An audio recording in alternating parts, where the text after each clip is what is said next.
malambot na ang ating patatas at luto na ang ating giniling. Tikman natin ang timpla. Tama-tama lang. Yummy. So guys, ilagay na natin ang ating gisantes. Yan.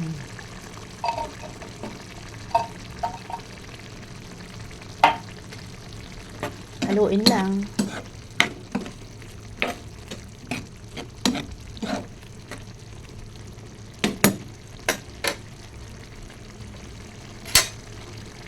Ilagay na rin natin ang ating sili, labuyo, at sili green. Yan.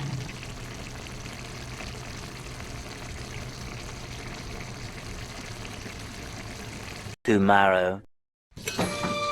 Ito guys, mayroon tayong natirang ulam kagabi na ginisang giniling na may gisantes at patatas. At nilagyan ko ng kunting sili para masarap ang ating giniling. Ngayon, binalot ko siya sa lumpia wrapper. At ito na guys, piniprito na natin ang aking binalot na giniling sa lumpia wrapper. Para mayroon naman tayong ulam na naiiba. Ito guys, baliktarin na natin ang ating lumpia. Ayan, alanganin pa.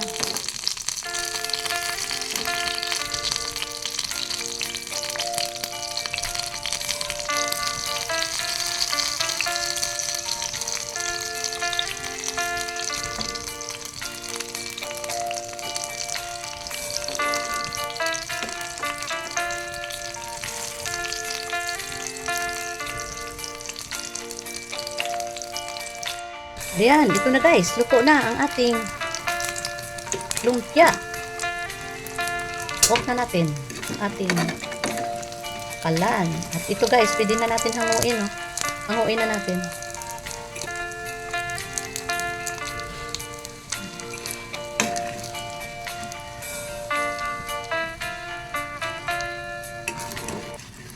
Hanguin na natin ang ating lumpia.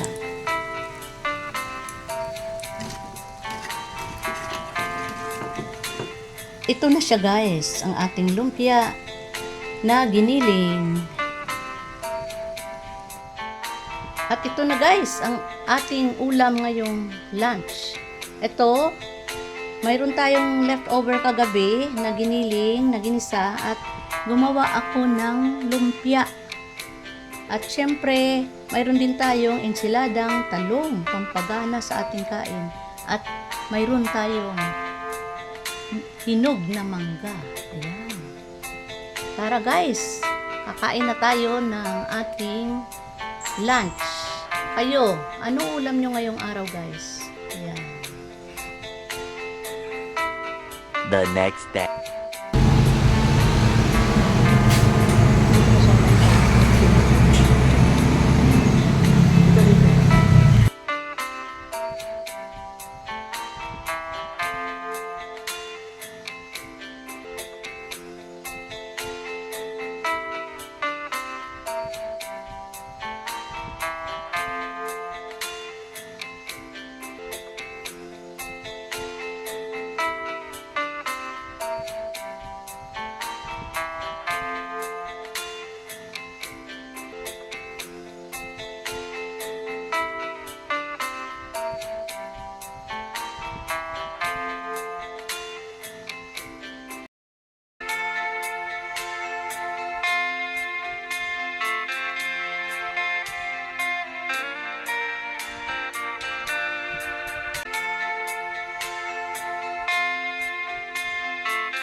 Look, ito na. Ito na yung binili namin na Chooks to go.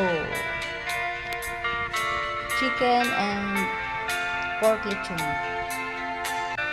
A few moments later. Tipid.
Six hours later. Hello guys, good morning. Welcome back to my channel, Betcha TV. Ngayong araw guys ay magluluto tayo ng leftover chooks to go, lechon manok. Ayan. At ayan, hinimay-himay ko na siya na maliit. At ito ang ating mga sangkap sa ating panggisa. Ito, bawang, sibuyas, kamatis, sili, carrots, at chicharo.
Yung leftover natin na lechon manok. Ito ang ating isahog. Ito ay masarap ito guys. Kasi may timpla ng ating lechon manok. May timpla na yan.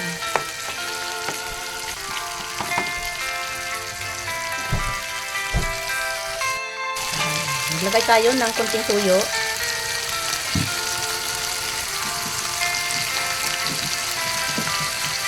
Kunting paminta, kunting asin, haluin lang. At ito guys, gisa-gisa muna natin para lalong masarap ang ating gulay.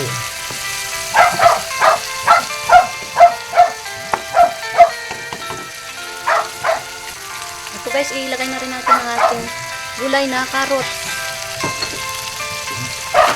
Sunod na rin natin ang chicharo.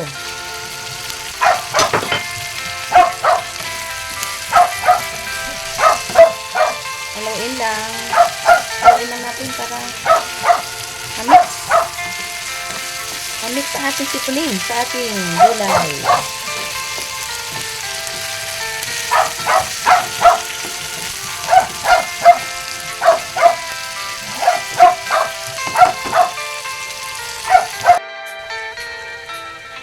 Takipan muna natin para magisa-gisa guys ang ating gulay.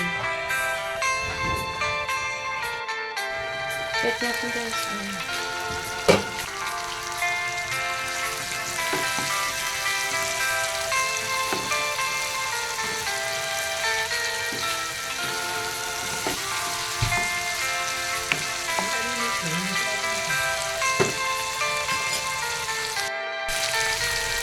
So guys, ilagyan na natin siya ng sabaw, pang sarsa. At yan ay inaluan ko na yan guys ng kunting flour para lumapot ang ating sarsa.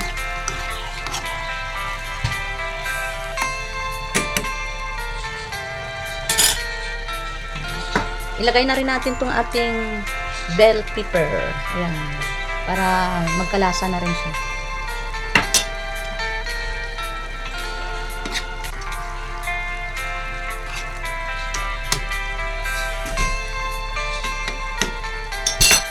At takipan muna natin.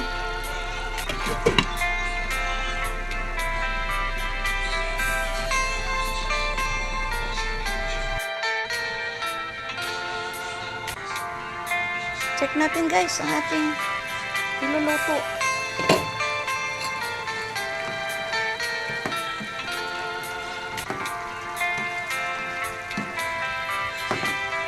Ayan, luto na ang ating gulay. Ayan.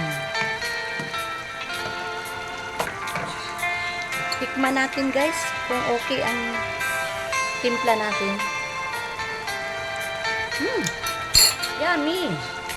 Tama-tama lang guys ang ating timpla. Sarap. Lalong masarap kasi ang ating sahog ay chooks tugo lechon manok na leftover. Kaya malasa na ang ating ulam na ginisang gulay. Guys, ang ulam natin ngayon ay masarap. Luto na ang ating ulam. Pwede na tayo kumain.